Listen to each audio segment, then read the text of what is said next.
चिरां जिल्ला बर' थुनलाइ आफादनि मावख'नि थाखाय जों बेवहाय अन्थाइ गायसनदों गिबि खुन्थियानि थाखाय दिनै दा आङो चिरां जिल्ला बर' थुनलाइ आफादनि दैदेनगिरि बिथांमोननिसिम आंनि हामलायनायखौ बावदों।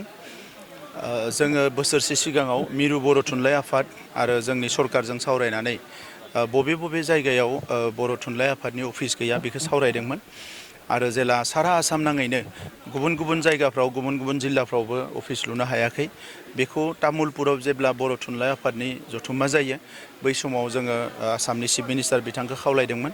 बे हिसाबै बिथाङा गुबुन गुबुन जायगायाव अफिस लुनो थाखाय बिथांनिफ्राय अनसुंथाइ हरदों। बिटिसिनि जिखिनि जिल्ला दङ बेवहाय जोङो थांनाय बोसोरावनो थिग खालामनाय बायदियै देग्लाय जोङो गासै गं 6 जिल्लायाव जोङो अफिस लुनो थाखाय 50 लाख रां होनो हादों आरो मिरु अफिस क'क्राझारनि थाखाय 1 करोड़ आरो गुवाहाटीनि थाखाय 2.5 करोड़ जों रां होनो हादों। दा बे हिसाबै चिरां जिल्लानि जि अफिस 50 लाखनि जोबोद गाजा गोमजायै लुजागोन होननानै आं मिजिंथिदों। बर' थुनलाइ आफादा 1952 मायथाइनिफ्राय बर' राव थुनलाइखौ जौगाहोनो थाखाय बर' हारिनि सिनायथि थामोनथाखो मुलुगाव गायसननो थाखाय जिखिनि खामानि मावबोबाय बेयो रावजोंबो रुजुजाया। बिखौ जेसेबां जों बाख्नायो जोंहा बाख्नायजोबनो राव गैया। दा बे समाव आङो थुनलाइ आफादनि गासैबो दैदेनगिरिफोरखौ साबायखर बावनायजों लोगोसे बे जेरावबो जि मावखुलि लुगोन बेखौ मोजाङैनो लुफुंनानै लानांगोन होननानै आं सानदों आरो थांनाय समाव जोङो सोरजिजेननाय हिसाबै थुनलाइ आफादनि जोंनि दैदेनगिरिफोर लिरगिरिफोरा गोबां खस्थ' खालामनानै बर' हारिनि राव थुनलाइखौ बे लेभेलाव लाबोनो हाबाय। दिनै मुलुगनि गुबुन गुबुन जौगासार राव बायदि बर' रावाबो बुहुमाव मिथिनाय मोनसे राव जाबाय।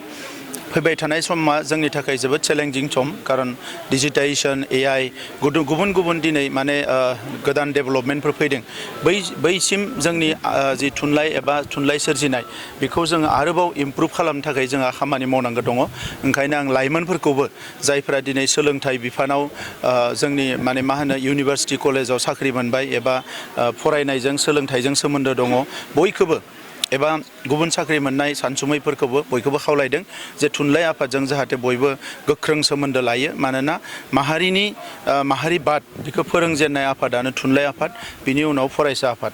दा नंखायनो बयखौबो खावलायदों जे बयबो थुनलाइ आफादजों अरायसम थाफागोन आरो चिरां जिल्लानि अफिसा जोबोद मोजाङैनो लुफुंजागोन आं बेखौ हास्थायदों।